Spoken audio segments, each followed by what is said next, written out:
नमस्कार दोस्तों, मैं दिनेश कुमार आपके अपने YouTube चैनल पर बहुत बहुत स्वागत करता हूं। आज हम लोग साइकोलॉजी के अंतर्गत बहुत ही महत्वपूर्ण टॉपिक वंशानुक्रम का अध्ययन करेंगे और इसके अंतर्गत हम लोग देखेंगे कि किसी भी जीवधारी में उनके पूर्वजों का किस प्रकार से, उनके गुणों का, उनकी विशेषताओं का किस प्रकार से उनके अंदर ट्रांसफॉर्मेशन होता है। ठीक है, तो आइए शुरू करते हैं। स्वस्थ वातावरण में निवास करने वाले सभी जीवधारियों को शारीरिक, मानसिक तथा व्यवहार संबंधी सभी गुणों को अपने पूर्वजों द्वारा प्राप्त होते हैं। इस प्रकार अपने अंदर पीढ़ी दर पीढ़ी स्थानांतरित गुणों के मिश्रित समूह को वंशानुक्रम कहते हैं। इस प्रकार कहा जा सकता है कि वंशानुक्रम जन्मजात व्यक्ति गुणों का योगफल है। यह डेफिनेशन बी एन झा की है, जिसको आपको अगली स्लाइड में देखने को मिलेगा। वंशानुक्रम के शब्द में कुछ महत्वपूर्ण परिभाषाएं निम्नलिखित है। ये विभिन्न प्रकार के मनोवैज्ञानिक हैं जिन्होंने अपने माध्यम से वंशानुक्रम को स्पष्ट करने के लिए तमाम तरह की परिभाषाएं दे रखी हैं। आइए इनको समझने का प्रयास करते हैं, जिसमें पहली परिभाषा वुडवर्थ की है। वंशानुक्रम में वे सभी बातें आती हैं जो जन्म के समय, जीवन आरंभ करते समय नहीं, बल्कि जन्म के लगभग 9 माह पूर्व गर्भाधान के समय व्यक्ति में उपस्थित थी। वुडवर्थ यही कहना चाहते हैं कि किसी भी व्यक्ति में जो भी विशेषताएं हैं, जो भी गुण हैं, वह उनके पिछली पीढ़ी अर्थात उनके माता पिता या उनसे माता पिता से पहले उनके माता पिता, इन सभी में यह गुण और विशेषताएं उपस्थित थी। इसी क्रम में आने वाली पीढ़ी में भी यह विशेषताएं क्रम दर क्रम अनवरत रूप से आने वाली पीढ़ियों में भी इसी तरह से स्थानांतरित होती रहती हैं। ठीक है, अब अगली परिभाषा है जेम्स ट्रेवर की।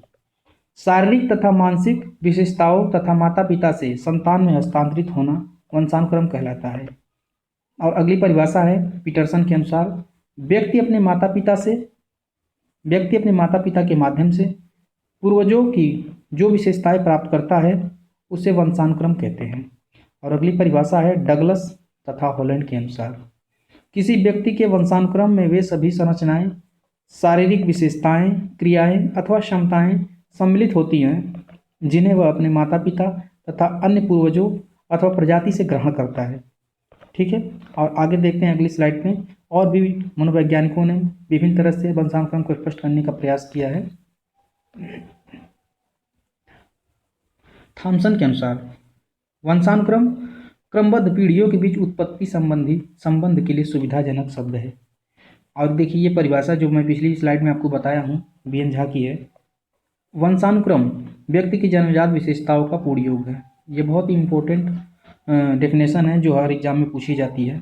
ठीक है, और वंशानुक्रम के नियम हैं, इसको समझने के लिए देखते हैं कि वंशानुक्रम के नियम कौन कौन से दिए हैं। इसके बारे में हम लोग अभी शुरू करेंगे।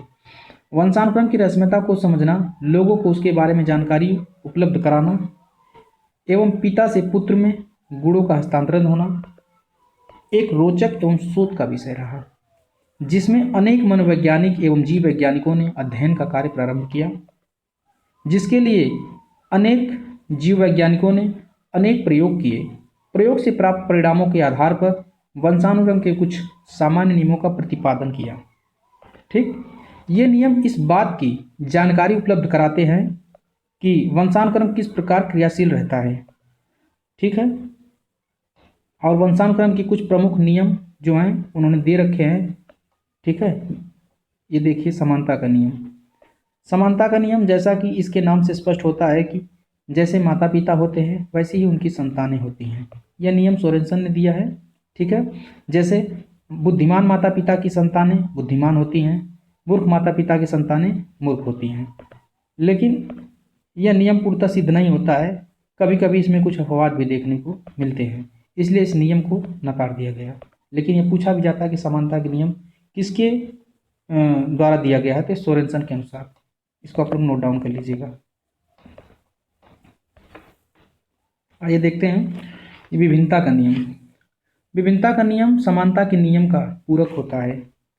यह नियम यह सिद्ध करता है कि बच्चा अपने माता पिता के बिल्कुल समान न होकर उनसे कुछ भिन्न होता है। प्रायः ऐसा पाया जाता है कि बुद्धिमान माता पिता के बच्चे औसत बुद्धि के हो जाते हैं और औसत बुद्धि के माता पिता के बच्चे बुद्धिमान हो जाते हैं। ठीक है, ये विभिन्नता का नियम कहता है, जो कि व्यक्ति की विभिन्नता का चैप्टर जिसमें मैंने आपको कल पढ़ा रखा है। जिसने उस वीडियो को नहीं देखा है उसको जाकर के एक बार देख ले, ताकि उसको समझ में आ जाए कि व्यक्तिगत विभिन्नता होती क्या है और किस प्रकार की विभिन्नता, कितने प्रकार की विभिन्नता व्यक्ति के अंदर देखने को मिलती है। आइए देखते हैं तीसरा नियम कौन सा है, प्रत्यागमन का नियम। प्रत्यागमन के नियम के अनुसार गुणों का हस्तांतरण होना माता पिता से अपने पुत्रों में विपरीत होता है। इस नियम से स्पष्ट होता है कि प्रत्येक गुण में औसत की ओर प्रत्यागमन करने की प्रवृत्ति पाई जाती है। इस प्रकार का परिवर्तन व्यक्ति के अंदर वंशानुक्रम द्वारा प्राप्त हुए जागृत एवं सुषुप्त दो प्रकार के विशेषक गुणों के कारण होता है। पीढ़ी दर पीढ़ी हस्तांतरित होने वाले गुणों में जब जो गुण प्रभावी होता है वैसा ही गुण उनकी संतान में परिलक्षित होता है। यानी इस प्रकार के गुणों में दो प्रकार के गुण पाए जाते हैं, एक होता है जागृत और होता है दूसरा सुषुप्त। हालांकि प्रत्यागमन के सिद्धांत में कई प्रकार के मनोवैज्ञानिक उल्लेखनीय हैं, परंतु इसमें सोरेनसन का नियम को अहम माना जाता है, क्योंकि सोरेनसन के नियम जो उन्होंने समानता का नियम दिया था उसी को खारिज करके ये प्रत्यागमन का नियम उन्होंने दिया था। और आइए समझते हैं कि जागृत और सुषुप्त इसका मतलब क्या है। अर्थात इसके कहने का मतलब ये, किसी भी व्यक्ति में जो जीन में जो गुण जागृत है वो उसके व्यवहार में परिलक्षित होगा, लेकिन जो सुषुप्त है वो परिलक्षित नहीं होगा। परंतु ध्यान देने वाली बात यहाँ पर यह है कि जो इस पीढ़ी में जागृत है जो भी गुण, वो जरूरी नहीं है कि आने वाली पीढ़ी में भी वह जागृत ही हो, और जो सुषुप्त है वो आने वाली पीढ़ियों में जरूरी ये भी नहीं है कि वो सुषुप्त ही पड़ा रहे। हो सकता है कि यह जागृत हो जाए और यह सुषुप्त हो जाए। ठीक है, इस बात को ध्यान रखिएगा। कभी कभी एग्जाम में इसको पूछा जाता है, अगर डीपली अगर पूछ दे कि जागृत एवं सुषुप्त जो दो प्रकार के जीन में जो विशेषताएं होती हैं वो आने वाली पीढ़ियों में इसमें क्या संभावना है कि यह जागृत ही रहेगी या सुषुप्त हो जाएगी। ठीक है, इसमें आप लोग ये ध्यान रखिएगा। अगला नियम है बीजकोष की निरंतरता का नियम। इसका प्रतिपादन बीजमैन ने किया। ठीक है, इस नियम के अनुसार शरीर का निर्माण करने वाला बीजकोष कभी नष्ट नहीं होता है। बीज कोषों का कार्य उत्पादक कोषों का निर्माण करता है। बीज कोष निरंतर एक पीढ़ी से दूसरी पीढ़ी में स्थानांतरित होते रहते हैं। अतः हम यह कह सकते हैं कि गुणों का हस्तांतरण एक पीढ़ी से दूसरी पीढ़ी को होता रहता है। यह नियम वंशानुक्रम की सही व्याख्या नहीं करता है, इसलिए इसे अमान्य घोषित कर दिया गया। ठीक है, हालांकि इस बात को आप लोग याद रखिएगा कि इस बीजमैन ने बीज कोष की निरंतरता का नियम दिया था, जैसे कि इसके नाम से स्पष्ट है, ये तो भूलेगा नहीं आप लोगों को। आगे देखते हैं पांचवा कौन सा नियम है, चयनित गुणों का नियम। इस नियम से यह स्पष्ट होता है कि केवल, आइए चलते हैं अगली स्लाइड पे, कुछ ही गुणों में वंश परंपरा परिलक्षित होती है। ठीक है, वंशानुक्रम में समस्त मानवीय गुणों का समावेश नहीं रहता है। ठीक है, वंशानुक्रम के अलावा कुछ ऐसे गुण भी होते हैं जिन्हें व्यक्ति वातावरण से सामंजस्य स्थापित कर उसे अर्जित करता है। इसके कहने का अर्थ यही है कि व्यक्ति के अंदर जो भी गुण प्राप्त होते हैं जरूरी नहीं है कि वह सारे गुण जीन से ही उसे प्राप्त हुए हों। उसे वह व्यक्ति वातावरण अर्थात अपने एनवायरनमेंट से भी उसे समाज में रहते हुए विभिन्न प्रकार के गुणों को वह अर्जित करता है। तो हम लोग उसको समझने के लिए वातावरण के चैप्टर में अच्छी तरह से इसकी विस्तृत व्याख्या करेंगे। फिलहाल में हम लोग अभी वंशानुक्रम की ही चर्चा करते हैं। ठीक है, वंशानुक्रम के माध्यम से माता पिता के द्वारा संतानों को प्राप्त होने वाले गुणों में आंखों का रंग, त्वचा का रंग, खून का प्रकार, वर्णांधता, चेहरे की बनावट इत्यादि है। ठीक है, आइए देखते हैं, ये बहुत इंपॉर्टेंट लाइन है। आंखों का रंग यानी आंखों का रंग जैसे में आंखों का काला होना, नीला होना, भूरा होना, ये बहुत कुछ आंखों का जो रंग है वो उनके माता पिता के ऊपर ही निर्भर होता है। जैसे माता पिता का आंखों का रंग होता है वैसे उनके संतानों का होता है। त्वचा का रंग, जैसे जिसके माता पिता गोरे हों तो बच्चे भी गोरे होते हैं, अगर काले हों तो काले होने की संभावना ज़्यादा होती है। खून का प्रकार, जैसे ब्लड ग्रुप होता है ए बी, बी होता है, फिर ओ पॉजिटिव होता है, निगेटिव होता है, ये सब भी उनके माता पिता पर ही निर्भर करता है कि किस प्रकार के वर्ग वाले उनके माता पिता हैं। ठीक है, किस प्रकार के अर्थात ब्लड ग्रुप के उनके माता पिता हैं। वर्णांधता, वर्णांधता को कलर ब्लाइंडनेस भी कहा जाता है, और ये एग्जाम में पूछा जाता है कि वर्णांध व्यक्ति किन रंगों में वह भेद नहीं कर पाता है। तो वर्णांध व्यक्ति जो होता है वो लाल और हरे रंग में भेद नहीं कर पाता है। और एक और क्वेश्चन पूछता है एग्जाम में कि वर्णांध व्यक्ति क्या नहीं बन सकता है, तो वर्णांध व्यक्ति पायलट नहीं बन सकता है। ठीक है, इसको याद रखिएगा। चेहरे की बनावट, क्योंकि जैसे माता पिता होंगे वैसे ही संतानों की उनकी चेहरे की बनावट होती है। आइए देखते हैं मेंडल का नियम। मेंडल जो मेंडल जो थे ऑस्ट्रिया देश के निवासी थे और वहाँ के एक चर्च के पादरी थे। इन्होंने मटर के पौधे पर आनुवंशिकता का सिद्धांत उस पर खोज करके दिया था। ठीक है, उन्होंने दिया था, जिसमें ये थोड़ी सी लाइन लिखी गई है, इसको समझाने का मैं आपको प्रयास करूंगा कि प्रत्येक संकर प्रजाति सामान्य होने की तैयारी करती है। इसके कहने का मतलब यही है, क्योंकि उन्होंने दो प्रकार के बीज को बोया था, एक छोटे थे, एक बड़े मटर के दाने के पौधे थे। उस पर देखा कि दोनों जब मिला करके बोया तो मिश्रित, अर्थात संकर का अर्थ ही होता है मिश्रित प्रजाति अर्थात मिश्रित मटर के दाने उगे। उसके बाद फिर पुनः उसे फल लेने के बाद उन्हें फिर प्रारंभ से उसे फिर पुनः दोबारा बो दिया। बोने के बाद देखा कि जो उनके अंदर गुण थे, पहले जो छोटे थे वो छोटे होने लगे, जो बड़े थे वो बड़े होने लगे।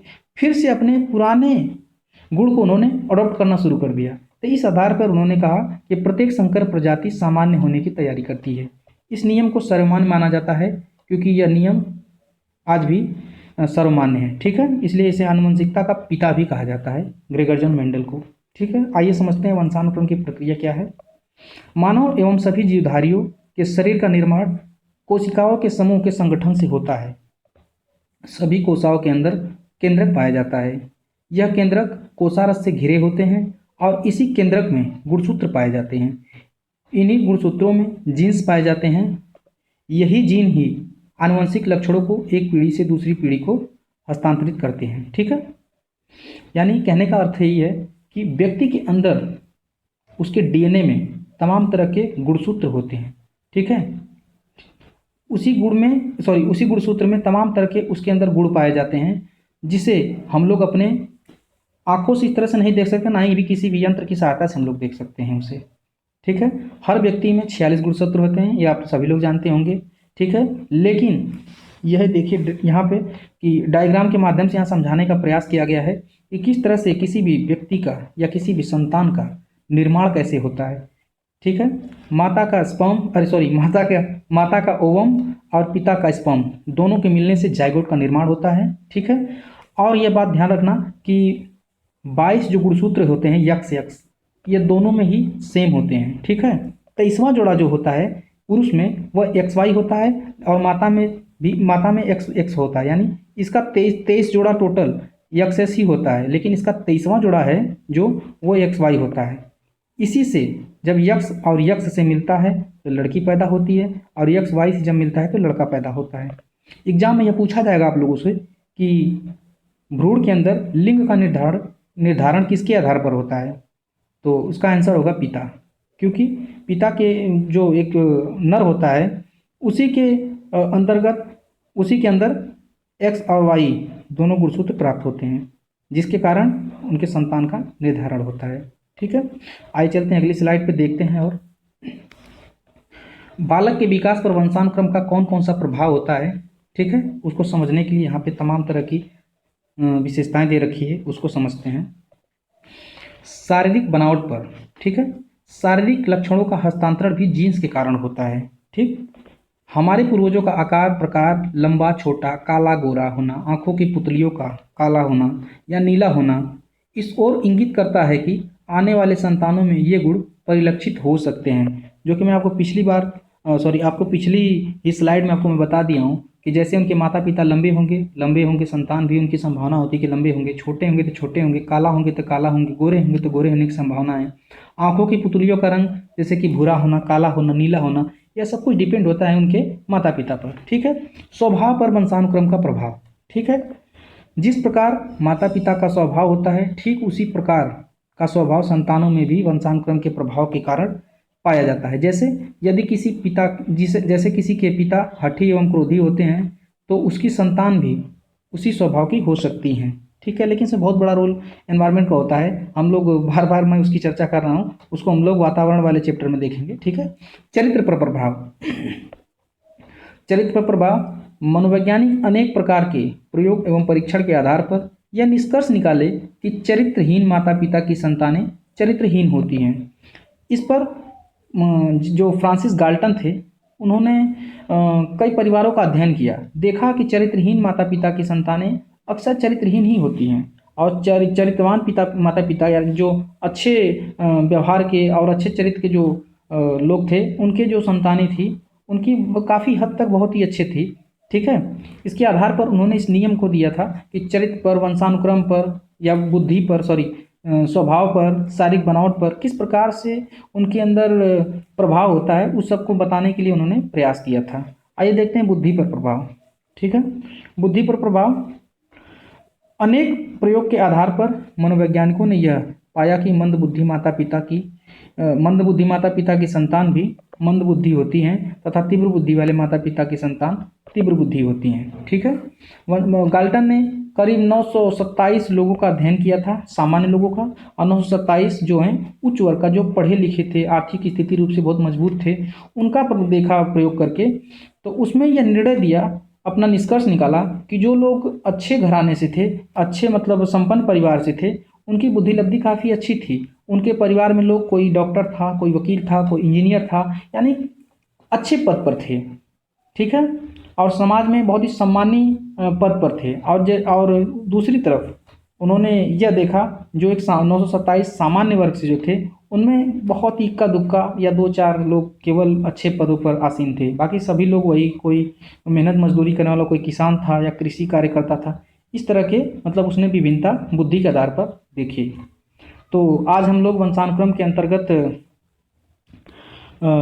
देखा कि कैसे कैसे उनके अंदर क्या क्या विशेषताएं होती हैं और क्या क्या प्रभाव उनके बुद्धि पर पड़ता है, चरित्र पर पड़ता है, स्वभाव पर पड़ता है, शारीरिक बनावट पर पड़ता है, और कैसे एक भ्रूण का निर्माण होता है। इन तमाम तरह की चीज़ों पर आज हमने चर्चा की। आने वाले वीडियो में हम लोग देखेंगे कि वातावरण का कितना बड़ा रोल होता है इन सबको परिवर्तन करने में, उसको हम लोग देखेंगे। तब तक के लिए जय हिंद, नमस्कार।